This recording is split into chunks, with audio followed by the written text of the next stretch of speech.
मिर्जापुर नाम एक गांव में राधिका अपनी सौतेली माँ विमला और सौतेली बहन पिंकी के साथ रहती थी। राधिका जब बहुत छोटी थी तभी उसकी माँ की मृत्यु हो गई थी। उसके बाद उसके पिता ने विमला नाम की औरत से दूसरी शादी कर ली थी। कुछ सालों बाद विमला को भी एक बेटी हुई जिसका नाम उसने पिंकी रखा। पिंकी के पैदा होने के कुछ सालों बाद उसके पिता की भी मृत्यु हो गई। तब से लेकर आज तक राधिका अपनी सौतेली माँ और सौतेली बहन का अत्याचार सहती आ रही थी, क्योंकि राधिका उन दोनों की बहुत इज्जत करती थी, इसीलिए वो आज तक उनके अत्याचार को सहती आ रही थी। ऐसे ही दिन बीत रहे थे। एक दिन की बात है, राधिका अपने कमरे में बैठकर कुछ सोच रही थी। मैं माँ और बहन का दिल कब जीत पाऊंगी? पता नहीं वो मुझसे इतना नफरत क्यों करते हैं। मैं चाहे उनके लिए कितना भी अच्छा काम करूं, वो मुझे कभी प्यार से नहीं बोलती। आखिर मैंने उनका क्या बिगाड़ा है? मैं भी तो उनकी बेटी हूँ ना। फिर वो क्यों पिंकी और मुझ में इतना फर्क करती है? आखिर मेरी क्या गलती है? मैं तो उनकी सारी बातें मानती हूँ ना, फिर भी वो मेरे साथ ऐसा करती है। राधिका इतना सोचकर किचन में जाती है। राधिका ने सुबह से कुछ भी नहीं खाया था, इसीलिए वो बचा हुआ थोड़ा सा खाना लेकर खाने के लिए बैठ जाती है। तभी वहाँ पर उसकी सौतेली माँ विमला आती है और कहती है, अरे कामचोर, तू ये खाना किससे पूछ कर खा रही है? माँ, मुझे बहुत भूख लग रही थी, सुबह से मैंने कुछ नहीं खाया है, इसीलिए मैं ये रात की बची हुई रोटी अपने खाने के लिए ले आई। तुझे पता नहीं, अब से इस घर की मालकिन मैं हूँ, तो तू अब इस घर को अपने बाप का घर समझने की गलती मत करना। तू सिर्फ इस घर की नौकरानी है। इस घर में तुझे सांस लेने के लिए भी मेरी इजाजत लेनी होगी, समझी? इस बार तो मैं तुझे माफ कर देती हूँ, लेकिन अगली बार अगर तू अपनी मनमानी करती दिखी तो मुझसे बुरा कोई नहीं होगा। ये बात अच्छे से अपने दिमाग में घुसा ले, समझी? और अगर अब तेरा ठूसना खत्म हो गया हो तो जाकर घर का बाकी काम भी कर ले। ठीक है माँ, अब से मैं हर काम आपसे पूछकर ही करूँगी। इतना बोलकर विमला बाजार चली जाती है। शाम को जब वो घर आती है तो खूब सारे पकवान लेकर आती है और अपनी बेटी पिंकी को आवाज लगाती है, पिंकी बेटा, कहाँ हो बेटी? मेरी लाडो, देख मैं तेरे लिए क्या सब खाने के लिए लेकर आई हूँ। ये सुनकर पिंकी खुशी खुशी दौड़ते हुए अपनी माँ के पास आती है और इतना सारा खाने का सामान देखकर बहुत खुश होती है और कहती है, ये सारी चीजें आप मेरे लिए लेकर आई हो माँ? वैसे भी माँ, मैं आज बाहर से पिज्जा और बर्गर खाकर आई हूँ। आखिर इस नौकरानी का खाना खाकर मेरा मन खराब हो गया था। वहीं दूर खड़ी राधिका उन दोनों की बातों को सुन रही थी। इतने सारे स्वादिष्ट खाने को देखकर उसके मुंह में भी पानी आ जाता है और उसका मन भी खाने को करता है। तभी विमला उसे देख लेती है और बोलती है, ए लड़की, यहाँ खड़ी खड़ी क्या देख रही है? जाकर अपना काम कर। पता नहीं कहाँ से आ जाते हैं मुंह उठाकर। राधिका का खाने पर इतना ध्यान था कि उसे अपनी सौतेली माँ की आवाज भी सुनाई नहीं देती है। वो बस एक टक खाने की तरफ देख रही थी और मन ही मन सोच रही थी, काश माँ मुझे भी इतना प्यार करती और इतने प्यार से इतना स्वादिष्ट स्वादिष्ट खाना मुझे भी खिलाती।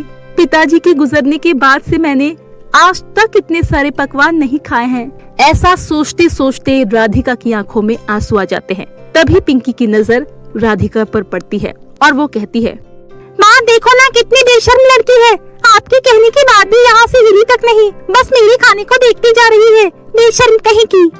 पिंकी की बात सुनकर विमला राधिका से कहती है, अरे तू यहाँ खड़ी खड़ी क्या कर रही है? मेरी बेटी के खाने में नजर लगाएगी क्या? जाकर अपना काम कर।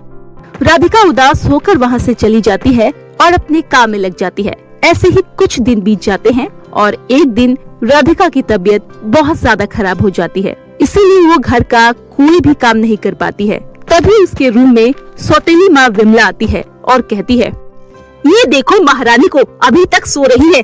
ए लड़की, तुझे पता नहीं है क्या कि सुबह के नाश्ते का टाइम हो गया है और तू अभी तक यहाँ पर आराम कर रही है? घर का काम क्या तेरी मरी हुई माँ आएगी करने के लिए? माँ, मैं रोज घर का सारा काम करती हूँ, लेकिन आज मुझे तेज बुखार है, मेरी बिस्तर से उठने की हिम्मत नहीं है। आज मैं घर का काम नहीं कर पाऊंगी माँ। बहाना बनाना कोई तुमसे सीखे। कोई तबीयत वबीयत खराब नहीं है तेरी। अब चल उठ और घर का काम कर, वरना फिर से 2 दिनों तक खाना नहीं दूंगी तुझे, समझी कि नहीं? अपनी माँ की बातें सुनकर राधिका डर जाती है और अपने बिस्तर से उठ खड़ी हो जाती है। राधिका की तबीयत इतनी ज्यादा खराब होती है कि वो जैसे ही खड़ी होती है उसे चक्कर आ जाता है वो वहीं बेहोश होकर गिर जाती है। ये सब देखकर विमला को और ज्यादा गुस्सा आ जाता है और वो बोलती है, बहाने मारने के साथ साथ तुझे नाटक करना भी आ गया। मैं समझ गई हूँ तेरा अब घर के कामों में मन नहीं लगता। अगर तू घर का काम नहीं करेगी तो तुझे इस घर में रहने की कोई जरूरत नहीं है।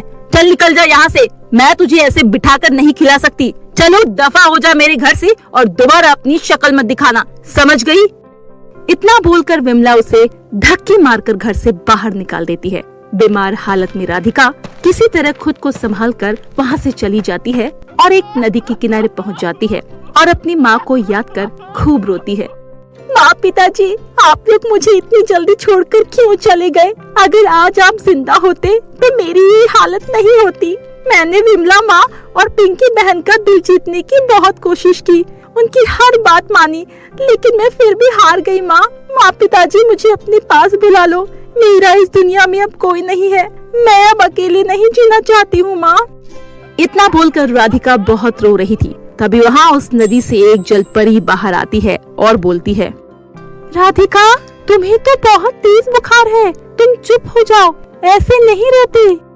आप कौन हो?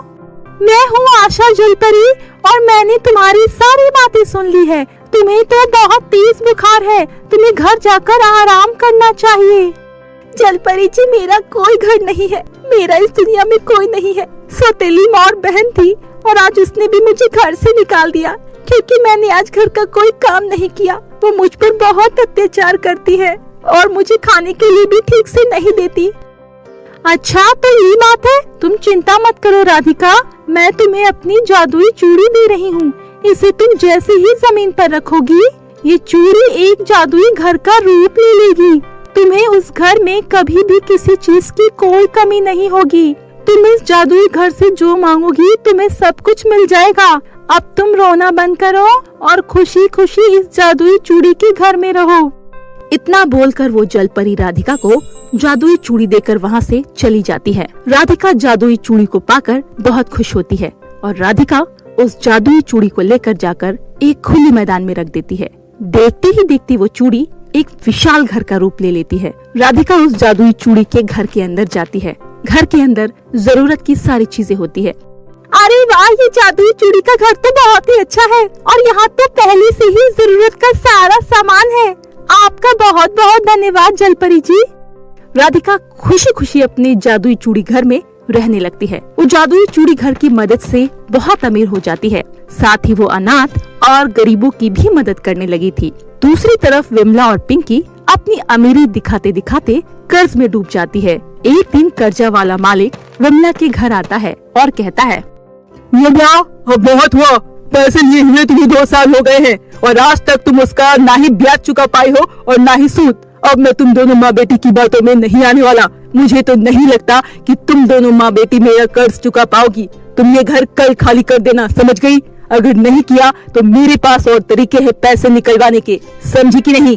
अगले दिन सेठ विमला के घर पर कब्जा कर लेता है और दोनों माँ बेटी को घर से निकाल देता है।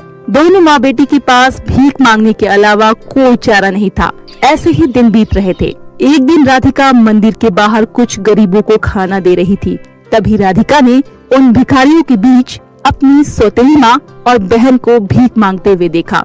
राधिका उनके पास जाती है और कहती है, माँ, आपकी ये हालत कैसी हुई? आप यहाँ भीख क्यों मांग रही हो?